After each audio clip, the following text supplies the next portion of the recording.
Every society pretends to believe in forgiveness. But the truth is, people don't forgive.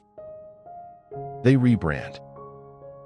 One mistake, one flaw, and suddenly an entire life is reduced to a single word: failure.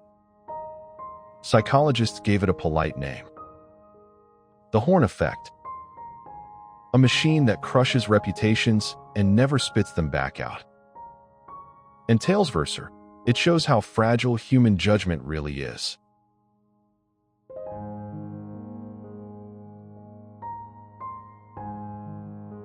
Think about scandals plastered across the news.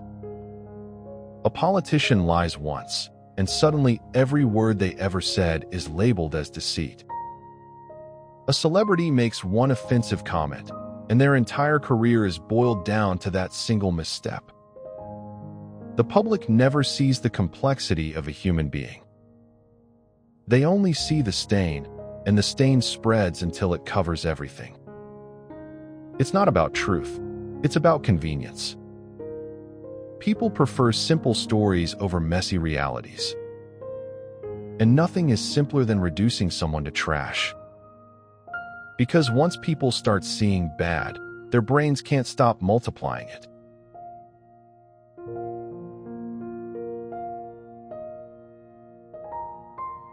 The horn effect is not about fairness.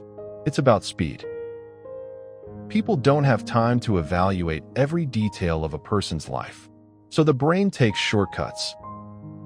A single negative trait becomes the headline for the whole identity. That teacher who raised their voice once must be abusive. That worker who missed a deadline must be lazy. That leader who failed in one crisis must be incompetent forever. People don't want accuracy. They want efficiency. Judgment is fast food for the mind. And once it's served, no one asks for the full meal. And the cruel part is, people actually feel safer when they condemn someone.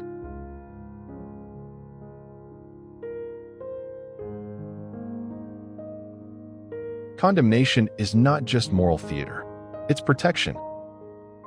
By labeling someone as bad, people get to step away from uncertainty. They create distance, as if saying, their flaws make me cleaner by comparison. This is why online outrage feels so intoxicating. The mob doesn't just attack. It purifies itself through attack. In trying to mark someone else as tainted, people expose their own hunger for control. Contempt isn't truth. It's a shield.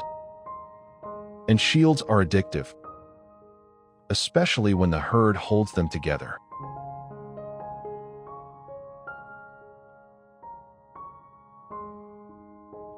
Once a single voice declares someone guilty, others pile on. The horn effect doesn't stay private. It becomes collective. One person whispers, "He's dishonest," and suddenly every action is read as proof of dishonesty. Echoes turn into truth, and dissenting voices are silenced by fear of being tainted themselves. This is not reason. This is contagion. Reputation isn't destroyed by evidence. It's destroyed by repetition. And when the herd starts chanting, even silence counts as confession. But beneath it all lies something darker. People love permanent scars.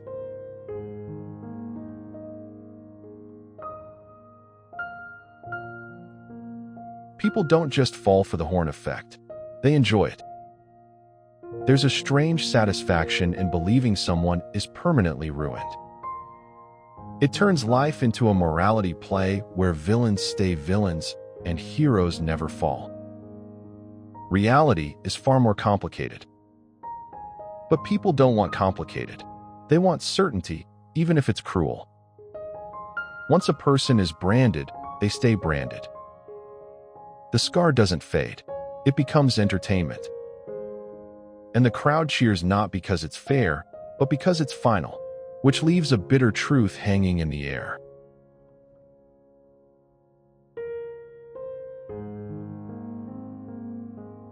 So Talesverser, The reverse halo trap isn't just about how people see others. It's about how fragile people themselves are.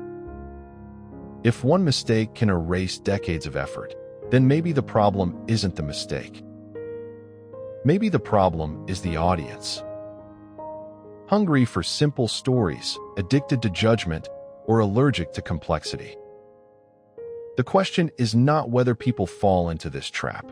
The question is how much they secretly want it. And that's a wrap, my dear friends. Thanks for hanging out with me. Until next time, stay awesome.